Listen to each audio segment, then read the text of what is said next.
Hello and welcome to Annie's Short Stories. I hope you enjoy this story. I'm going to try and upload a new story each day. The Sinister Garden.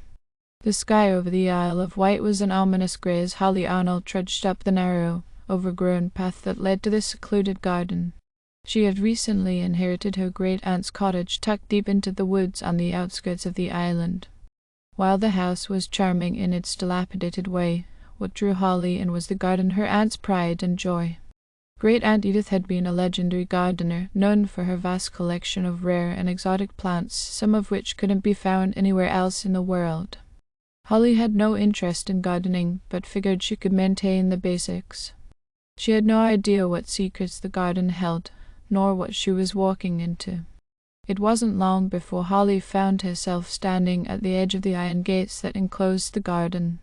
A sudden chill prickled the air as she pushed them open with a loud creak, and she could feel the weight of something watching her. The garden stretched before her like a maze with towering hedges, winding paths, and peculiar plants with thick vines and unnervingly large blossoms. Some of the flowers seemed to turn slightly as she approached, as though drawn to her. Shaking off her discomfort, Holly set to work. The garden was wild, but it was also beautiful. The air was thick with the scent of flowers, cloying, sweet, but with an undercurrent of something rotten. The deeper she ventured into the maze-like pathways, the more oppressive the atmosphere became. Vines curled around her ankles as if reaching for her. Shrubs rustled, though there was no breeze. At the center of the garden stood an enormous, ancient oak tree.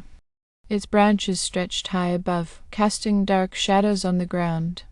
But what caught Holly's eye was a bed of dark red roses surrounding the tree, blood-red, velvety petals gleaming with dew. They were breathtaking and unlike any roses Holly had ever seen. She knelt to examine them, hesitating when she noticed the soil around them was unusually dark and rich, almost black. With a tentative hand, she reached for one of the roses, brushing her fingertips against the petals. A sharp sting shot through her hand.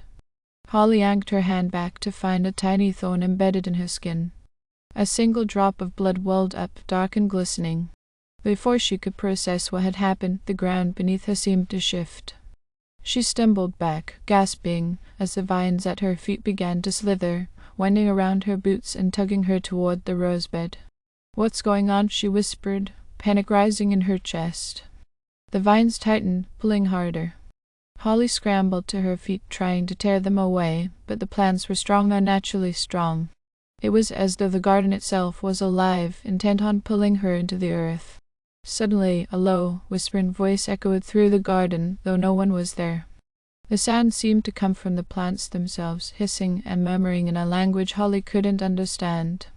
She looked up at the oak tree, its twisted branches swaying despite the still air.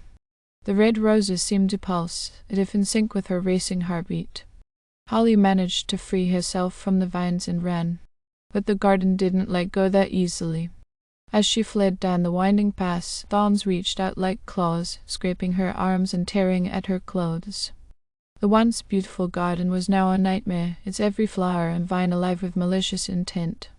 The more Holly fought to escape, the tighter the plant's grip became, as though they were feeding off her fear.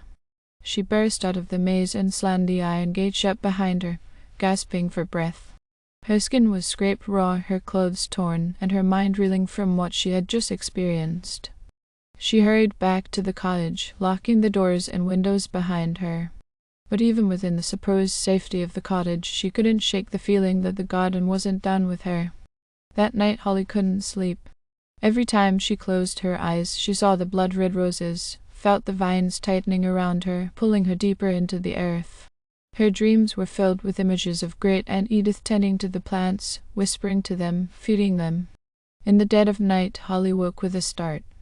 The wind outside had picked up, howling against the windows, but something else caught her attention.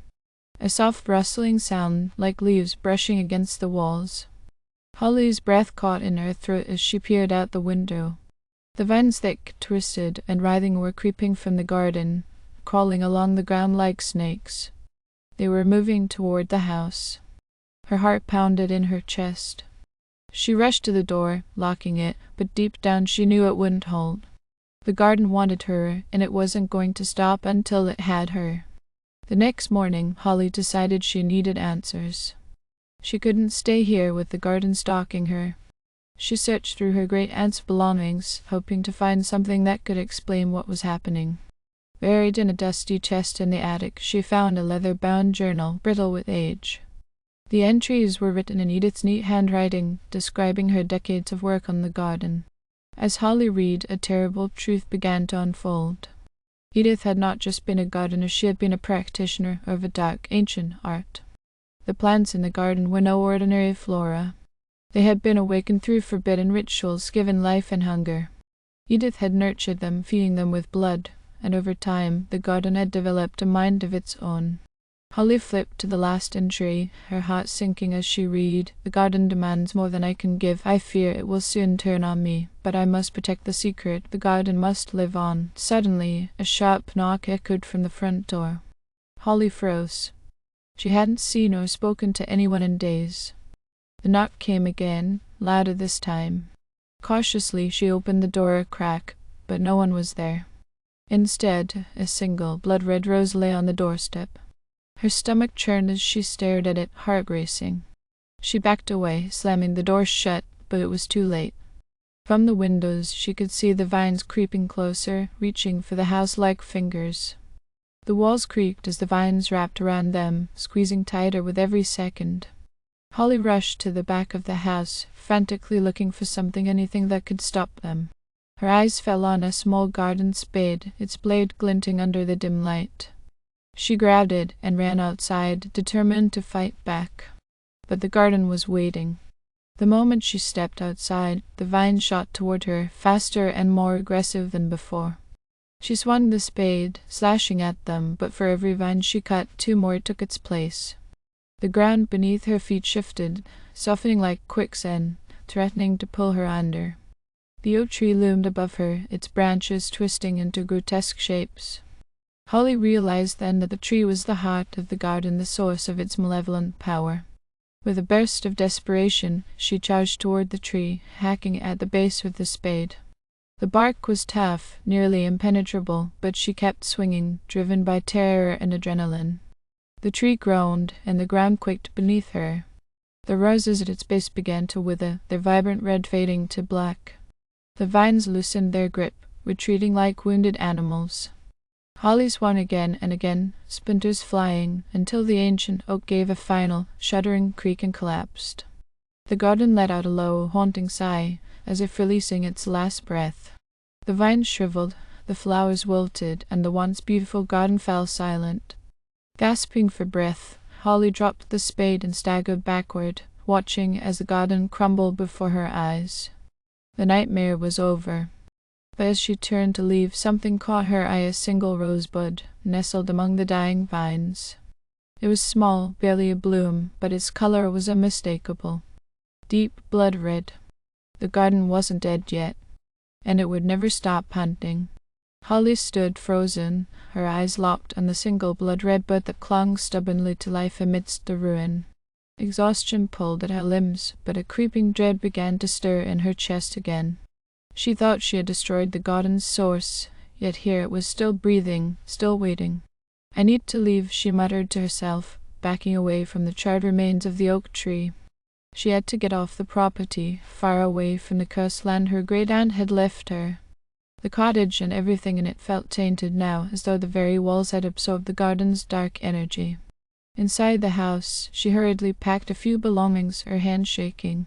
The single rosebud from the garden nagged at the edges of her mind, a reminder that she hadn't completely severed the connection to whatever had been awakened here. The island, with its winding, fog-laden roads, would swallow her up at nightfall if she didn't move fast.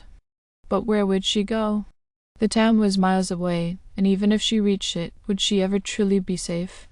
As she slung her bag over her shoulder and opened the front door, she felt a sudden cold breeze sweep through the house. It wasn't the cool air of autumn, it was unnatural, thick with the weight of something watching her.